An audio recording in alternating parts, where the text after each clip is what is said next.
একদিকে যখন পুষ্পা টুর record breaking খবর ছড়িয়ে পড়ছে, তখনই শোনা গেল গ্রেপ্তারের পর 14 দিনের রিমান্ডে আল্লু অর্জুন।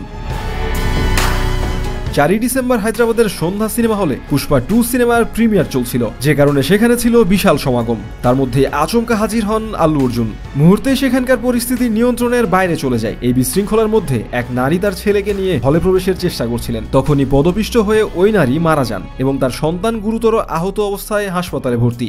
এই ঘটনার পরপরই আল্লু অর্জুন সহ সন্ধ্যা সিনেমা হল কর্তৃপক্ষের বিরুদ্ধে মামলা দায়ের করা হয়। আজ শুক্রবার জিজ্ঞাসাবাদের জন্য গ্রেপ্তার করা হয়েছে পুষ্পারাজকে।